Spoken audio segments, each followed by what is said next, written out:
Bonjour à tous, nous nous retrouvons aujourd'hui pour cette nouvelle émission d'élevage et refuge. Nous sommes chez Anaïs Hernandez qui est présidente de l'association Inalia. Découvrons son association. Elle m'a gentiment invitée chez elle à Garlède-Mandébat dans les Pyrénées-Atlantiques.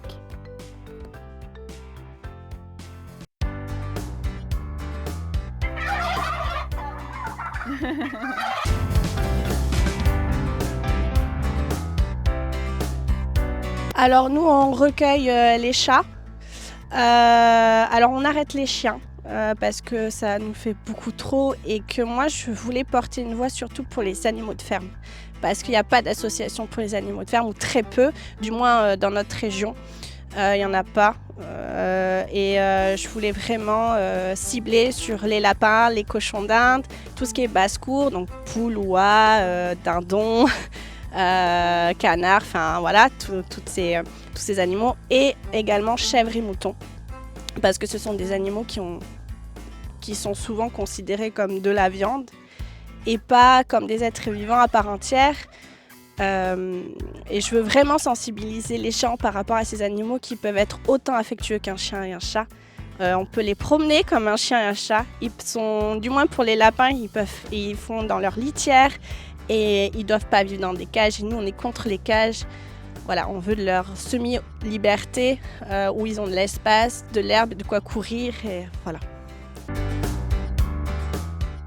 Mon parcours, tout simplement, j'ai toujours été passionnée par les animaux depuis que je suis toute petite. Je suis passée par plusieurs métiers au travers des animaux. Donc éducateur canin, j'ai créé une pension canine. Et avec mon mari, on a acheté ce lieu parce qu'on voulait accueillir pas mal d'animaux de ferme. Et on est parti petit à petit sur des animaux abandonnés, sur des animaux maltraités. Mais ça, on le faisait nous. Et puis à un moment donné, on ne pouvait plus parce que c'est un coût, tous ces animaux. Mais on voulait continuer notre action. Donc du coup, on a créé l'association avec mon mari pour justement continuer ce combat à notre échelle, bien évidemment. On avait le lieu, la place, donc pourquoi pas, tout simplement. J'ai quitté mon travail, déjà pour des raisons de santé aussi, et que l'association me demande énormément, que ce soit physiquement, que ce soit sur tout ce qui est administratif. C'est des heures qu'on ne compte pas, du matin jusqu'au soir, et que mettre un travail à côté comme j'avais, c'était pas possible. C'était beaucoup trop d'heures de travail. Pourquoi aider Anaïs et son association ? Je vais vous exposer 5 bonnes raisons. Nous, l'association, on n'est pas une grosse association déjà, donc on n'est pas trop connu non plus, mais connu à la fois.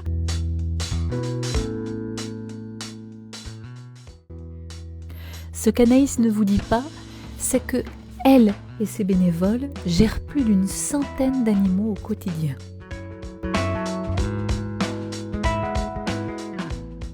Et on a fait une grosse saisie de lapins. Donc du coup, ça engendre des frais parce qu'on a récupéré des animaux pas forcément en bon état, où on a eu des petits bébés qui n'étaient pas prévus au programme non plus, dû à cette saisie, hein, bien sûr. C'était un élevage, dans un appartement, et donc on a eu très peu de dons, très peu, et ce n'est pas suffisant. Clairement, aujourd'hui, pour survivre, on a fait le calcul, on aurait besoin de 30 000 € par an, juste pour survivre. Donc c'est un coût, c'est beaucoup de frais.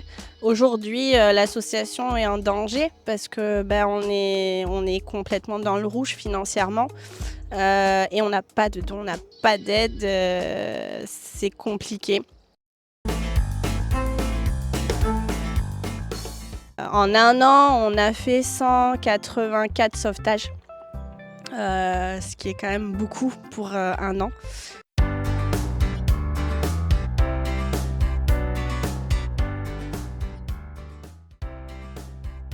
Pour aider Anaïs et ses bénévoles, n'hésitez pas à consulter son site internet de l'association Inalia, mais aussi sa page Facebook. Il y a un lien pour pouvoir faire un don. Et enfin, n'hésitez pas à la contacter par mail pour lui poser vos différentes questions. Elle vous répondra. Merci à vous.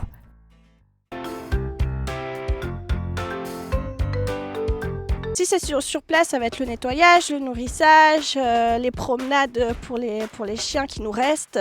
Ça peut être aussi au niveau des réseaux sociaux, nous aider au niveau du site internet. Ils peuvent nous aider au niveau de la page Instagram, sur TikTok aussi, voilà, sur Facebook.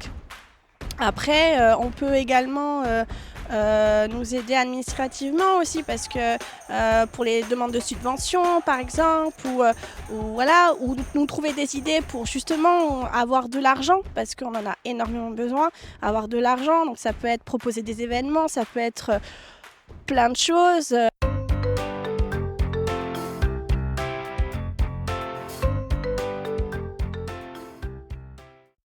Zelda est une petite chienne absolument adorable. Elle est un peu craintive, c'est pourquoi il serait mieux qu'elle ne soit pas en compagnie de très jeunes enfants. Mais véritablement, elle recherche l'amour et elle est très sportive. Elle serait très heureuse de faire du sport. Qui est Choupi? Il s'agit d'un beau mâle de 9 ans. Plusieurs personnes se sont décommandées le concernant, pensant qu'il était peut-être trop âgé. En réalité, il se comporte comme un chiot, comme nous le dit Mathilda, que l'on voit à l'écran. Choupi est extrêmement vif, il est très énergique, il serait ravi de partager vos footings, donc surtout, venez lui rendre visite, sans compter qu'il est très gourmand. Du coup, je sais plus. Alors, en quoi consiste le projet de ferme pédagogique? Comment dire je trouve pas. Oui, c'est ça. Des adoptions responsables, c'est ça.